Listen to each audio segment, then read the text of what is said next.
Comment acheter un bien immobilier en Belgique sans apport?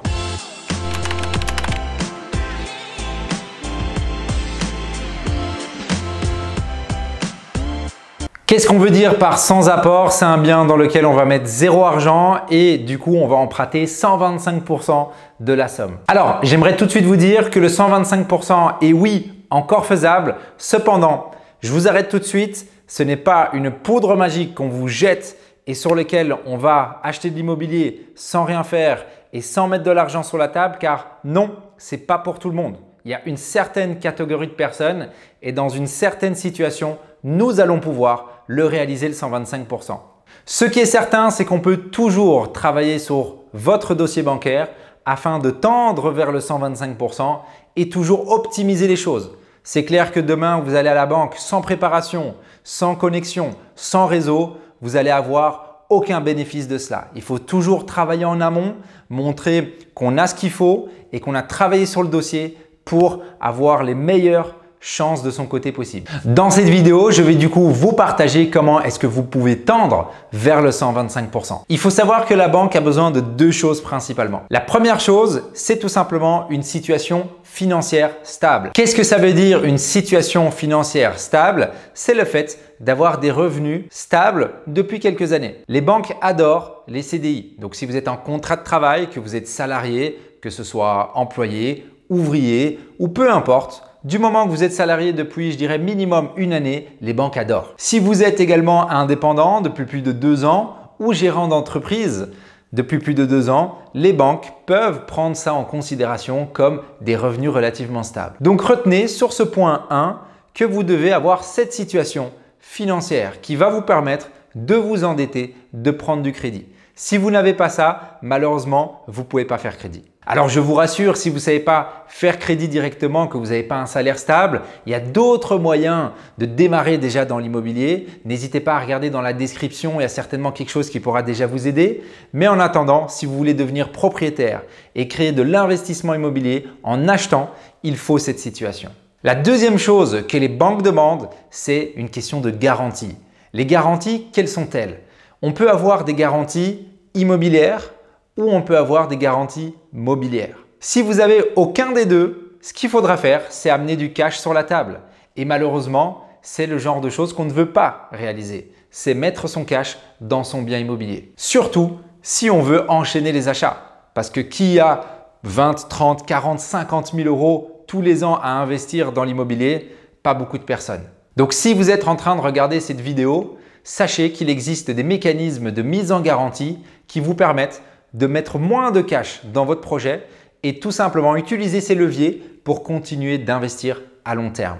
Principalement, les mécanismes que nous utilisons avec nos accompagnés et pour notre propre investissement, ce sont les mécanismes donc immobiliers où nous aurons tout ce qui est hypothèque et affectation. Quand on parle d'hypothèque, c'est quand on a déjà un bien.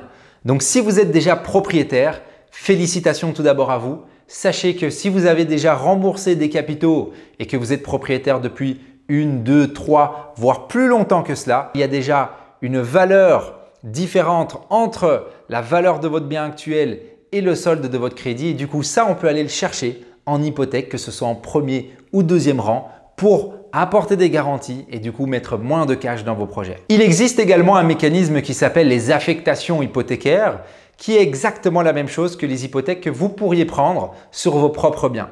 Cependant, c'est un mécanisme qu'on peut réaliser avec les biens d'un proche. C'est-à-dire que imaginez que vous n'êtes pas encore propriétaire, mais que votre papa, votre maman ou votre sœur ou votre frère est propriétaire. Sachez que vous pouvez prendre une affectation hypothécaire sur son bien afin de mettre des garanties supplémentaires dans votre dossier et du coup, à nouveau mettre moins de cash dans vos projets immobiliers. Évidemment, vous allez me dire, mais Arnor, comment est-ce qu'on va faire? Parce qu'on va embêter nos parents, on va embêter son frère et sa sœur avec une hypothèque. Quel risque ça engage?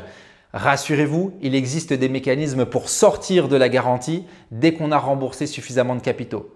Donc sachez que c'est juste quelque chose qui va vous permettre de vous aider à vous lancer.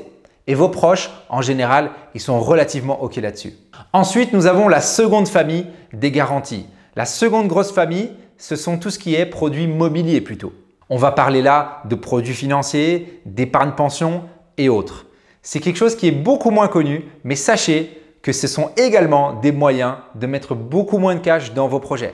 Je vous donne par exemple l'exemple du nantissement. Le nantissement, c'est le fait de placer un montant d'argent dans un produit financier, par exemple de Branche 23. Nous avons des partenaires qui maîtrisent ça superbement bien. Et ce montant qu'on fait tourner à par exemple du 3-4% annuel, on va pouvoir le mettre en gage pour un projet immobilier. Et du coup, au lieu d'immobiliser notre argent dans le projet immobilier, on immobilise notre argent dans un produit financier qui rapporte déjà d'un côté, qui nous permet de mettre moins de cash dans un autre projet qui nous rapporte aussi de l'argent.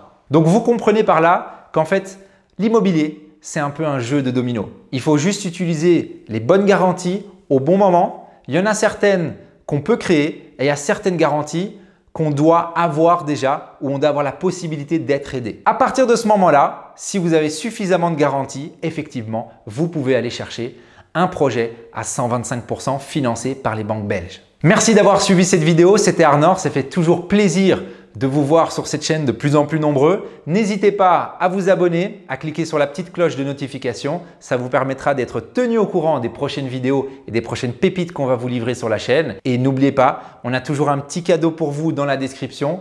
Et actuellement, c'est toujours une formation qui vous permettra de pouvoir passer à l'action si vous voulez faire des investissements en tant qu'investisseur à succès.